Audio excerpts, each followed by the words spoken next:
আসসালামু আলাইকুম, সবাই কেমন আছেন? আজকে আমি আপনাদের সামনে খুবই উপকারী এবং স্বাস্থ্যকর একটি চা নিয়ে আসলাম। এই চাটি বানানোর জন্য আমি একটি কাপের মধ্যে হাফ কাপ পরিমাণ হালকা কুসুম গরম পানি নিব, হাফ চা চামচ পরিমাণ বিটরুট পাউডার, 1 চিমটি হিমালয়ান পিঙ্ক সল্ট, 1 টেবিল চামচ লেবু রস এবং এর সাথে আমি যুক্ত করব এবং বাকি গ্লাসটি আমি পূর্ণ করব স্বাভাবিক তাপমাত্রার খাবার পানি দিয়ে এবং সম্পূর্ণ উপকরণগুলো আমি মিক্স করে নেব। মিক্স করার পর আমার বিটরুটের চা রেডি হয়ে যাবে। তো চলুন তাহলে শুরু করা যাক আমাদের বিটরুটের চা এর উপকারিতা।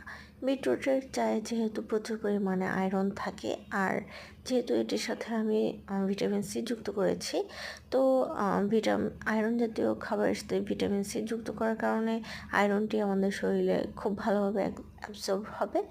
এছাড়া এই বিটরুটে প্রচুর পরিমাণে আয়রন থাকার কারণে আমাদের শরীরে যাদের রক্ত স্বল্পতা আছে অথবা হিমোগ্লোবিনের পরিমাণ কম আছে, তাদের জন্য এটি খুবই উপকারী। এছাড়া ফ্যাটি লিভারের সমস্যা কিংবা ত্বকের উজ্জ্বলতা বৃদ্ধিতে অথবা মেদভুঁড়ি কমাতে এই চাটি খুবই উপকারী।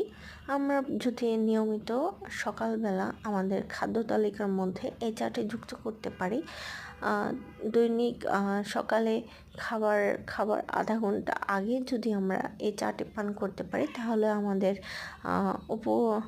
পূর্বে উল্লেখিত যে সমস্যাগুলো, যেমন ফ্যাটি লিভার সমস্যা, তারপর আমাদের মেদভুঁড়ির সমস্যা, আমাদের ত্বকের ডালনেস দূর করতে এই চাটি খুবই উপকারী।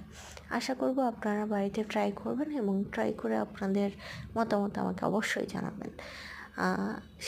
আর আমার পেজে লাইক কমেন্ট করে আমাকে আমার সাথে থাকবেন। ধন্যবাদ সবাইকে। আজকে এ পর্যন্তই।